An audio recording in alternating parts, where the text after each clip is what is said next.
panel, and I'm going to ask about 10 different questions to each of our panelists. We'll all respond, and after that, as I said, we'll open up to questions. So the first question is, what were your thoughts when you first learned that you had OCD? We can start with Alex.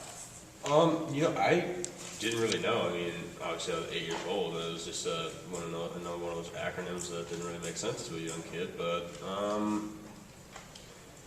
really when they kind of explained it to me and started telling me that, this is what you're doing and you need help, it was just something that, it was kind of interesting, kind of like an adventure, you're a kid, okay, cool, I got OCD, and then, but then, reality sets in and you just kind of go, all right, so what do I got to do to kick this thing? So, I think that's just what my really outtake was on it. Being 8, you don't really understand the full magnitude of it until you get to, you're about 10, and then, I think you just really got to get to the point where it's so bad that you got to be willing to do the work, and I think that's really what I thought. And what age did you get diagnosed? I got diagnosed at 8 years old, and I received therapy at 10. When I first, heard OCD, and I really didn't know much about it, I just told my mom, my mom told me, she said, you have OCD. I thought it was opening and closing doors, because one of the rituals I had to do was open and close doors, multiple times. And I really think I was diagnosed really young, I think 6, but we didn't really realize much till I was maybe 8, 9 years old. Okay. My first thoughts, I didn't really know I had OCD. I just knew I had the trickster. And I imagined him as a little guy, about this big, with a little hat, and a really loud voice. And I didn't really know what to think. I just kind of thought, this is what I have, and I just got to get through it. Because I was 6 years old, and I couldn't really make big thoughts.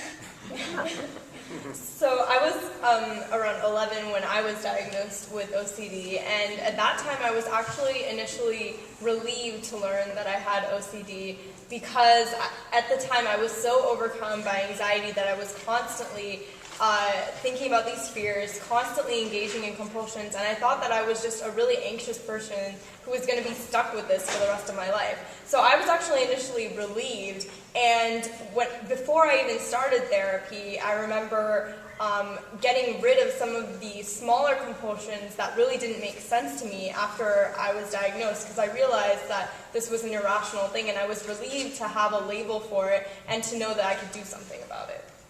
So, next question. Describe some of your most characteristic obsessions and compulsions. One of mine, when I was a kid, I'd have a lot of intrusive thoughts, which I'm sure many kids start off with. I think that's a really common one. I'd have intrusive thoughts about people, hurting myself, and I didn't really know how to cope with them. And then that was a really big one for probably about a year, and then it sort of switched into if I would be in a sport, I'd have to play, defense, or I'd have to be, starting linebacker or something like that. I had to be in a certain position on the team. And then recently I've had, a really common one, which is the sexual spike, and to a lot of kids it's kind of embarrassing, but it's just one of those things that you got to deal with. And it was like the gay spike, thinking that you're gay or something, and then, questioning your sexuality. But, it's just kind of one of those things where you got to live with the question mark. So it's just kind of what I've been doing. And then, I've had brushes with the Christianity thought, thinking if you're Christian or not, or faith, and those are just a few of my most common ones I've had. One compulsion I remember a lot is taking multiple showers a day. I would see like a dot on me, and automatically I just go and take a shower when it was really just like a freckle or something like that, and it was really annoying, and I would be really upset every day. Yeah, lots of times before I went to bed, I would have to on my TV, I'd have to set everything straight. Everything had to be straight in my room, and I was actually recently, but I got it stopped. I have it under control now. Like I said, I washed my hands over and over and over again until they would crack and bleed. And I was afraid of wood. Like any spot, any like little dot I had in my hand, I would think would be a splinter. And I was just like so scared. And when I actually did have a splinter, I would like freak out. And I wouldn't touch doorknobs, and I wouldn't walk barefoot across the kitchen floor. I'm not really sure why, but I was probably dirty. And I'd have to put on shoes. Yeah, so before when I was describing some of my fears, I sort of had a variety. So I would avoid like cigarette smoke. I wouldn't be able to, I would exhale if I was near someone who was smoking. I wouldn't be able to like step on cigarette butts, and it would really just make me anxious to see people smoking or see cigarettes anywhere. Other things, because I had so much fear of chemicals and perfumes, in the hallways, because I was in middle school, when there would be a lot of like the smell of deodorants and perfumes, I'd come home with like my sleeve covered in spit, because I'd be like constantly like with my mouth to my sleeve, and my parents would wonder why that was, because I didn't want to be inhaling the chemicals. And as for my fear of kids, of bad kids or losing my intelligence, I'd also try to avoid people that I didn't want to be like. I'd have to stay hyper alert in class all the time, constantly raising my hand, because I felt like if I let loose for one moment, I was going to become a bad student, and I wasn't going to be as good as I should. So yeah, those are a few of mine. Okay, next is, how did you overcome your OCD? What therapy or medications did you use? Was it difficult for you to find treatment? I'll start off with the back end of that question. It was kind of difficult for me to find treatment. You know, they'd be saying, we'd go to a doctor and say, well, if this doesn't work, go to Bedford. And then we go to another, well, if this doesn't work, go to Bedford. Bedford being a city in Texas, and so my mom was just kind of like, all right, well, what's in Bedford, you know, because I want to figure this thing out. So happens out a doctor was there, and Kathleen was there, and she started doing ERP with me, and one of the things that really helps in OCD land, I think, is life is in the middle. You know, there could be, you know, there's no 100% certainty or 100% risk in the world. You're always in a gray zone. Somebody could say, you know, there might be a meteor, or there's going to be a meteor that hits, you know, San Diego in the next 10 minutes, but you're not certain about that. You're just not, and there's not, you know, there's not 100% risk about that either. It's completely possible, but you know, there's not. And then another one that I remember is the fishbowl exercise. It's like if there's a person who's afraid of fish, you know, you're going to put them in a fishbowl, and you're going to put their head in a fishbowl, and then they're going to be sitting there and they're going to be freaking out for the first, you know, 5 minutes. But then they're going to realize, you know, they're going to be sitting there trying to find an escape.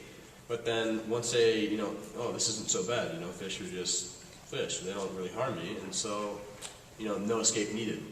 And that's kind of how OCD works, you know. There's no escape needed once you figure out how ridiculous your thoughts are. So those are a couple of my treatments. All of my treatments were ERP. I didn't take any medication, but it was just waiting. Like, if I had to take a shower, I'd wait 10 minutes one day, the next day 20 minutes, next day 30 minutes, etc. And till I got to the point where I wouldn't even take a shower. I'm like, I don't need this. Like, I didn't get dirty. I just stayed home today.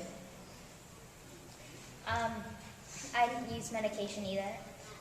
We used exposure therapy, and so, like I said, I had to walk barefoot across the kitchen floor, rub my hands on wood. I wasn't allowed to wash my hands, you know, only certain times of the day.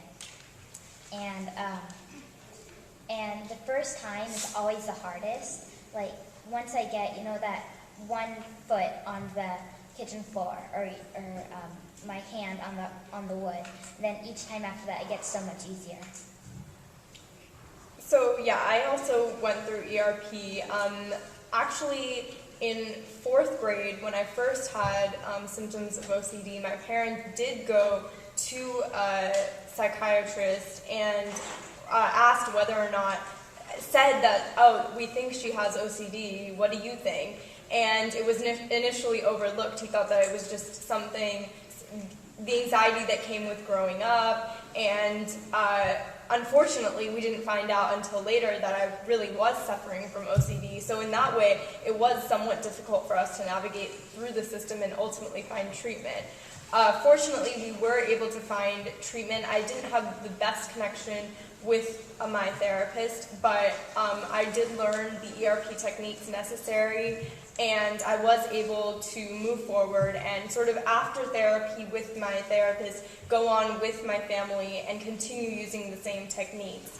I just want to give one example of an ERP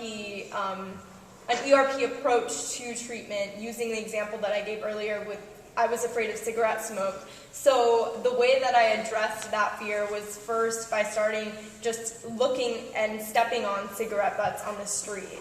And after I was able to do that without a significant amount of anxiety, I had to move on to just to looking at a pack of cigarettes. And after doing that for a long time, I had to move on to taking out a cigarette and then slowly unrolling it, touching the tobacco. Then the next day, or the next week probably, after repeating it multiple times and being able to sit with anxiety, I had to move on to holding a lit cigarette, and ultimately I was able to overcome my fear and be able to hold that cigarette, take in the smoke, and understand that yes, I might be losing brain cells, I might be becoming a bad student, but I was just going to have to live with it, and we would see what happened. So that's just an example of how I used ERP to systematically combat each of my different fears. As I was saying, I had a variety of fears, but I was able to attack each one using ERP. For example, I had the fear of losing intelligence, becoming a bad student,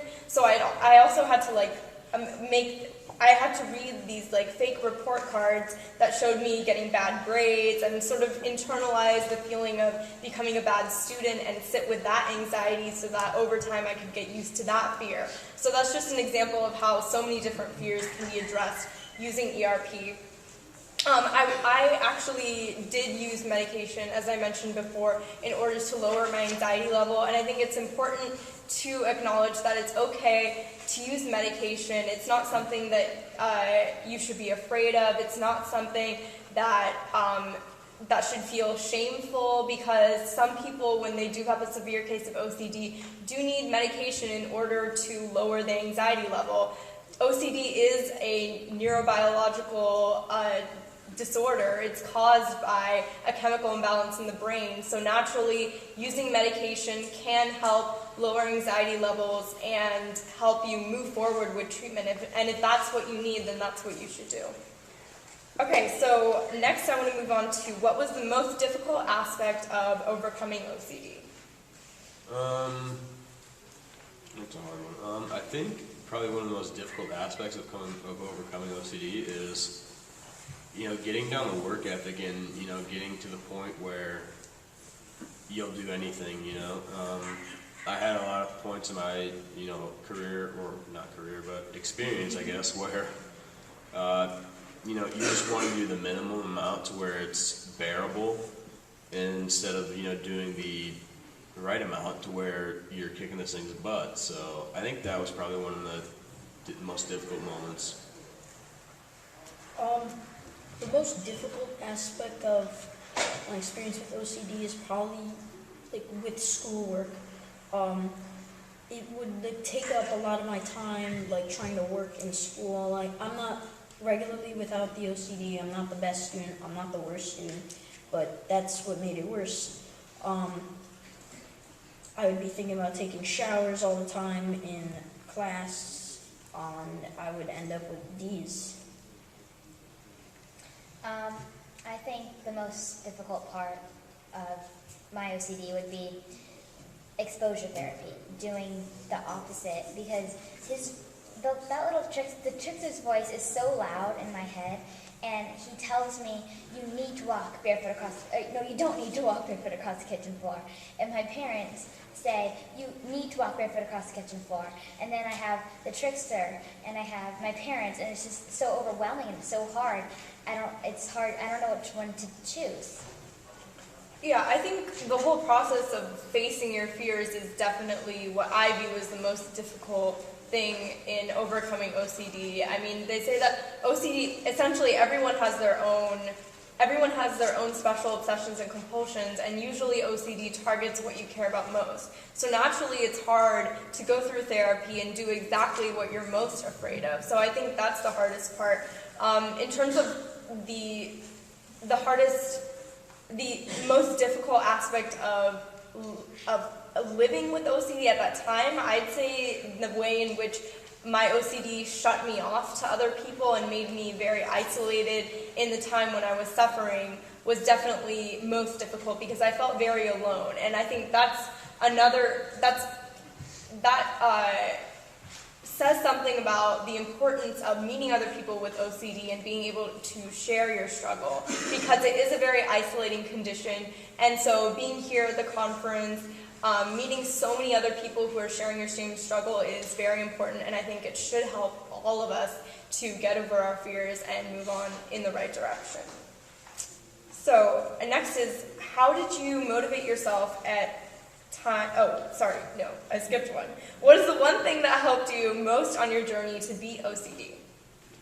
I think just support from family and knowing that you're not alone is one of the things that just kind of really helped. And just, just knowing that you're not alone and that other people are dealing with the same thing that you are. And it just kind of helps you not to get down to the dumps and just keep on going. My friends and my parents and my therapist, Anne Marie, they all helped me through my struggle with OCD. My parents were the people who helped me the most, because they were the ones who got me to walk barefoot across the kitchen floor. They were the ones, I was too little to kind of motivate myself. I just kind of counted on them. They told me I had to do this. They were the ones who just helped me.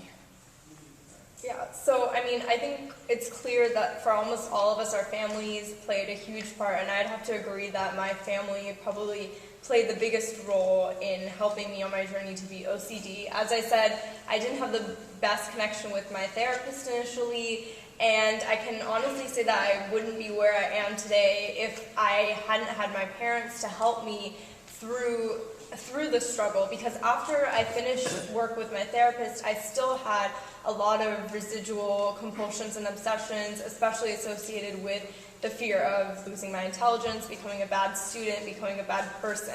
And it really took a long time and a lot of commitment on the part of my parents and me together to finally get over that fear. And I think only over the course of years has that fear really been able to go away. So I'd say my parents also helped me the most. Now, how did you motivate yourself at times when things didn't seem to be getting any better? I think it's really important for a lot of people to, if there's even one glimmer of hope, just hang on to that. I mean, if that's all you got, just hang on to that. Because even if you're at rock bottom, there's only one way to go, and that's up. So, and trust me, I've been at rock bottom before. Actually, not very far back, I was at rock bottom. And, if you just have one ray of hope, just hang on to that. And that's what I did. I was old enough to motivate myself, but it was really hard, because I would think of the thought that once I beat OCD, I'm just a regular kid, while everybody else is a regular kid from the start. And that made it so much harder.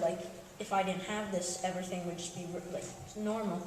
But I still was able to motivate myself, as much as it's harder than other people's. I mean, there's people who have worse than me, but I kept a little bit of motivation. I didn't have that much, and it was a lot of my parents, my family, my friends' help that helped me. So, I'm sorry, okay. So what was the question again? It's okay. How did you motivate yourself? Okay, I'm sorry. Okay, my parents were the ones who motivated me. I was kind of too young to motivate myself because I didn't really know how I didn't really know how to really motivate myself because when times are like so hard, I just wanted to quit. But my parents were the ones who told me to keep on going. So I think a lot of motivation for a lot of people suffering from OCD, as it was for me, comes from just the extent of the suffering and your desire to get over that suffering and move on and get to a better place so that you can make the most of your life and do something productive and have fun.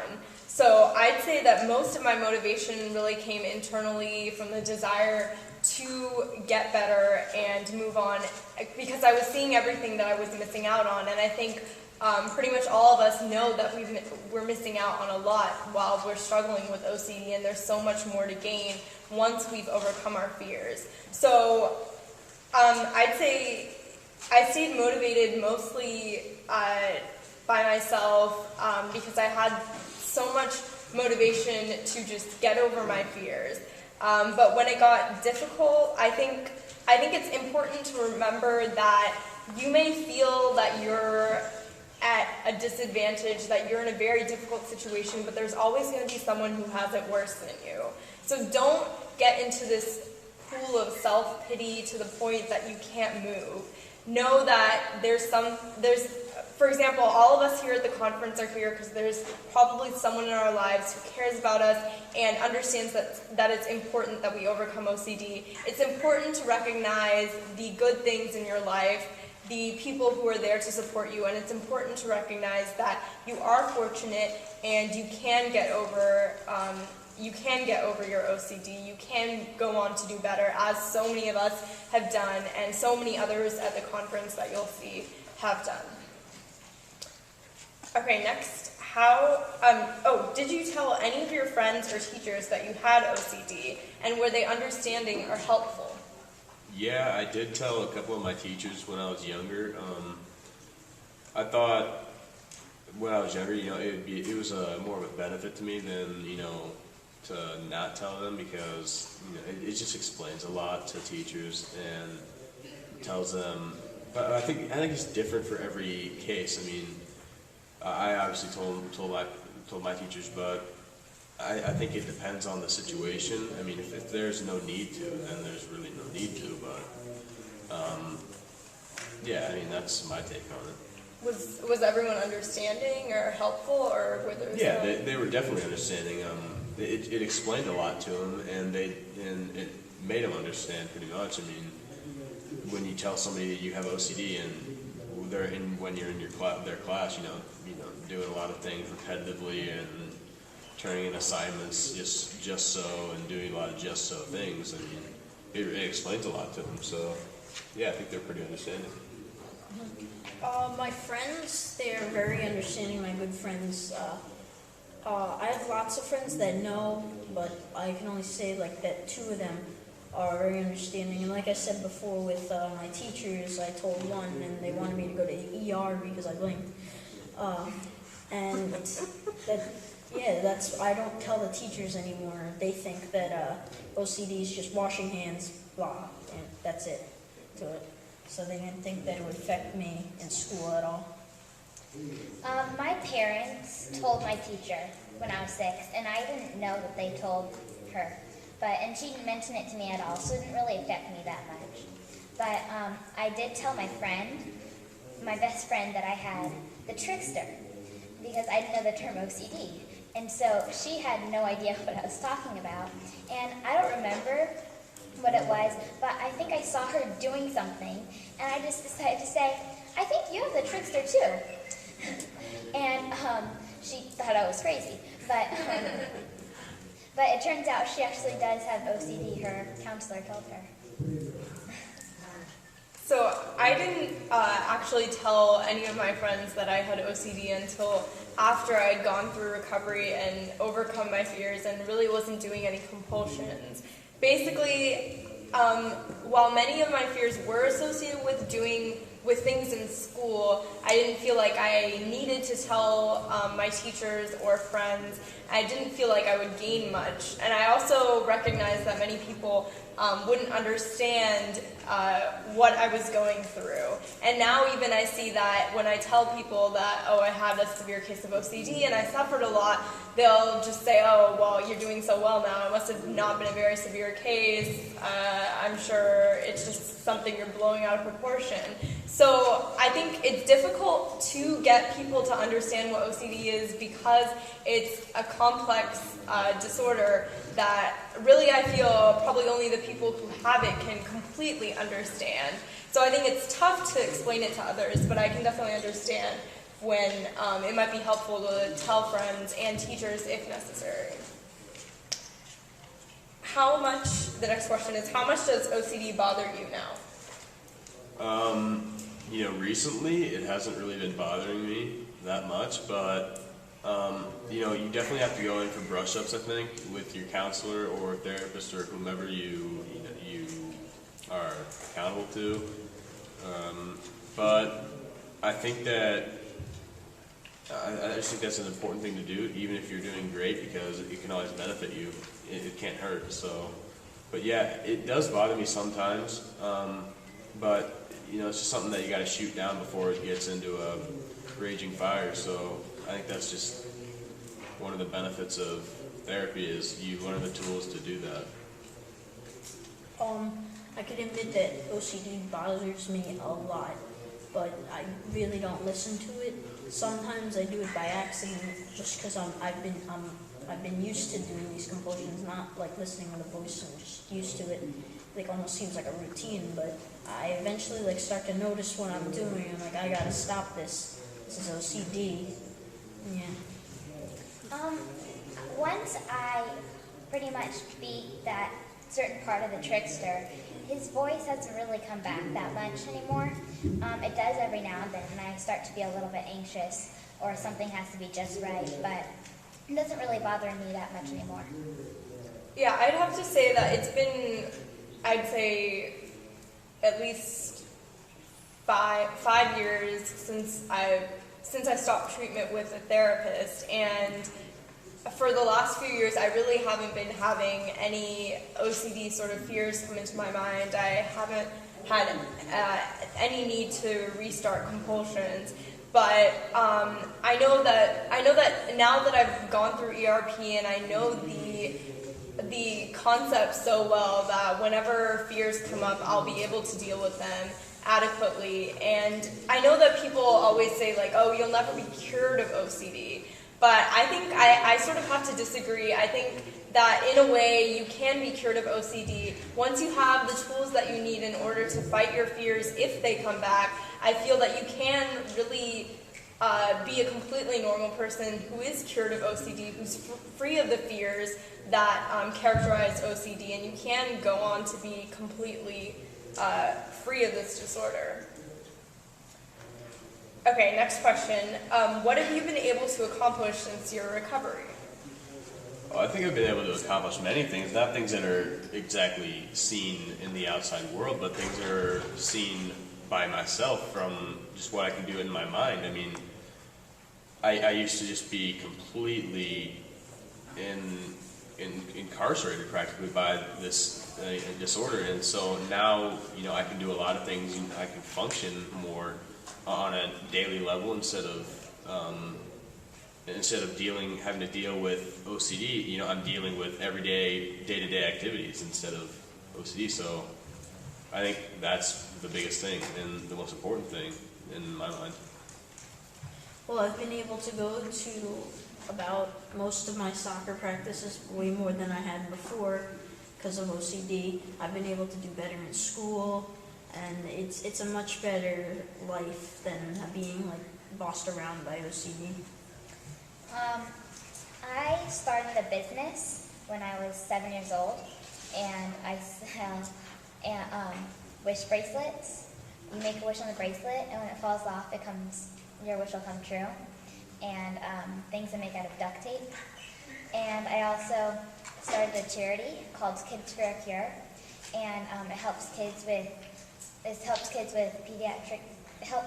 pediatric cancer research, and it's a big event that happens once a year, and where kids sell the things they don't want anymore, and all the money goes to help kids with cancer. And I've also I wrote an essay about breaking barriers, and it was inspired by Jackie Robinson. And I wrote it about OCD, and I was one of 9 winners out of 9,000 entries. So, yeah, I discussed this a little bit in my introduction, but I started a support group, OCD Kids Sacramento, and after that I went on, because I felt that there were so many delays in OCD diagnosis that I was seeing with the support group, and I saw that there were so many barriers to treatment. I decided to go on and start giving presentations in front of therapists, psychiatrists, and physicians even in the Sacramento region, in my community, in order to try and increase awareness, because I really felt that counselors were people who saw kids who were struggling on a daily basis and would be able to identify certain cases of OCD. And I also saw that there was a great deal of ignorance even among professionals, health professionals, regarding OCD and what exactly it is and how it should be treated. And now I graduated from high school, and I've done very well in high school and done very well in all of my activities, and I'm going to college. So I'd say I've been able to accomplish a lot since my recovery, and my OCD has really just made me even stronger and given me the confidence I feel necessary to move on with my life and do as well as I have. Next, what have you gained from your struggle with OCD? I know that's a little redundant, but... Oh gosh, well, I think I've gained, well, one thing, my life back, and but one thing that I've gained from OCD is, I think, just a stronger being of myself. You know, I've become a lot more mature in some ways, and I've become a lot more, I don't know, I've become a lot more, it might sound a little bit cliche, but I mean, I've become a lot more faithful in my God, in Jesus Christ, and so I think that's one of the things that's the biggest benefactor to me. It helps me to depend on Him a lot more than it helps me to depend on myself, and I think that's the biggest thing to me. I also have definitely gained a better life, like a regular kid, teenager should have, not being bossed around by OCD. It's a lot better. I've gained a lot of belief, because at first I don't have belief. I don't believe that I can, because the trickster's voice is so loud. I don't think I can walk barefoot across the kitchen floor. But as soon as my parents give me that motivation, and as soon as I step my foot on the kitchen floor, then that's when I gain a lot more belief in myself. And that's when I believed that I could walk barefoot across the kitchen floor.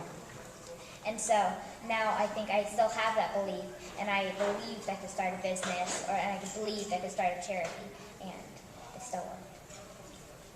Yeah, so I think going through this whole struggle has really made me stronger, because we may not acknowledge it while we're going through the struggle, but really going through this battle with OCD is something that's really unique, and it's something that most young people our age really haven't been able to go through. And once you've stood up to your OCD and had the success of getting over your fears, you really feel like there's not much that you can't do. And I think it's been an incredibly empowering experience having overcome OCD and being able to channel the energy, channel the confidence that you get from that struggle to other things. And I really feel that also just giving back to other people with OCD and participating in advocacy and working with the support group and helping others has even made me stronger, helped me get over more of my fears, and give me purpose in life. And I'd say I'm very thankful for my struggle with OCD and who it's made me. Okay, so that's it for our panel discussion right now. Now we're going to open it up to questions from the audience. So if you have a question, go ahead and you can turn on the mic over there and go ahead and ask. Can everybody hear? Is it on? Yeah. Before my question, I think I probably speak for everybody here, but I want to commend all four of you. You guys have been phenomenal. You're self-assured.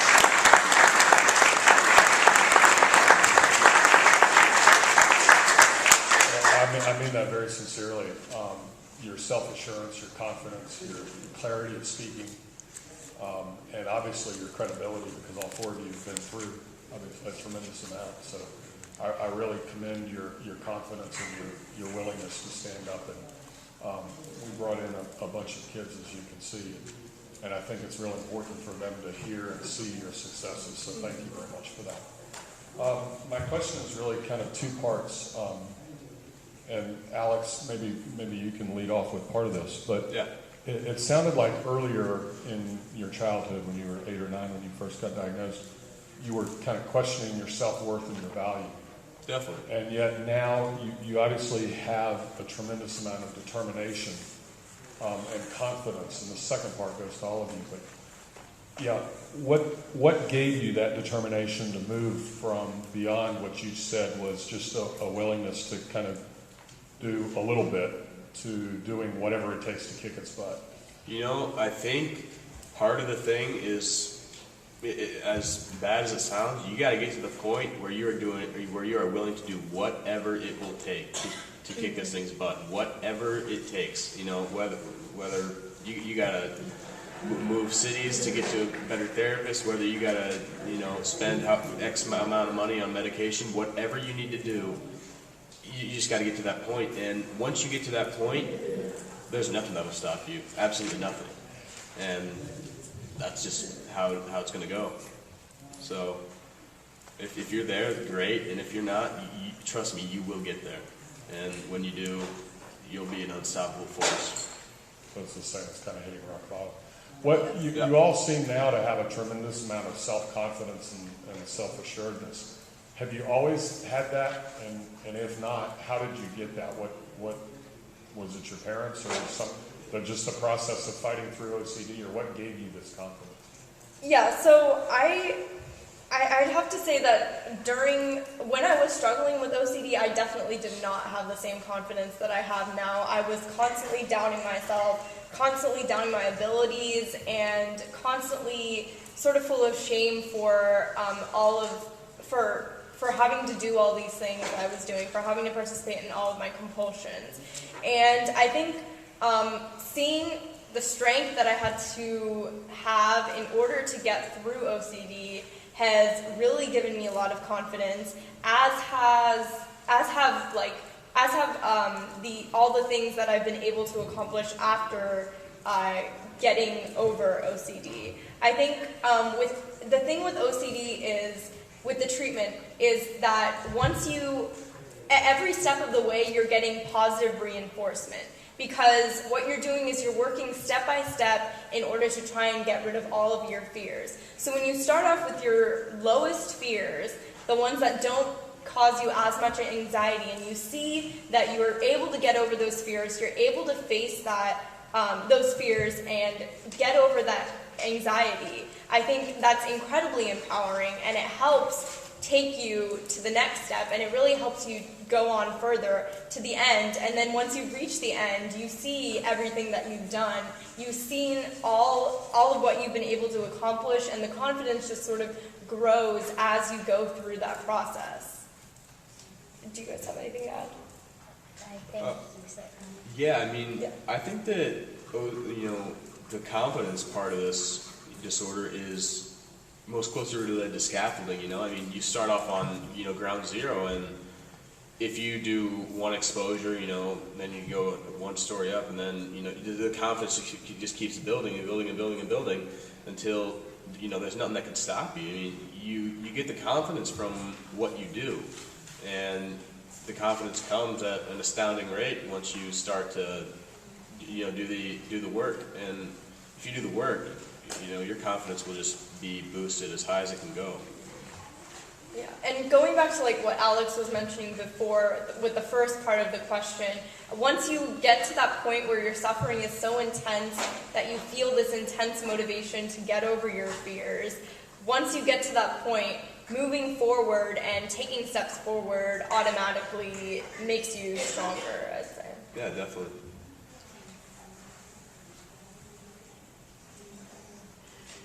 I too want to commend all four of you for being so strong and standing and sharing your stories with us. Being a mom of a 12-year-old little girl with OCD, diagnosed about 3.5 years ago. Madison, I guess I'm just going to kind of gear this towards you. You mentioned when your parents motivated you to get across that kitchen floor barefoot. What advice can you give to me as a mom of a girl who has to do things repetitiously to help motivate her when she's feeling really, really low? Well, I think it'll help if you just do baby steps. So at first, first touch your toe on the kitchen floor, or for me, and then put your whole foot, then take a step. And I think you can motivate her and just say, you can do this, as soon as you do this, it'll be so much easier. If you just do this one thing, then everything else just kind of, it falls into place so much easier.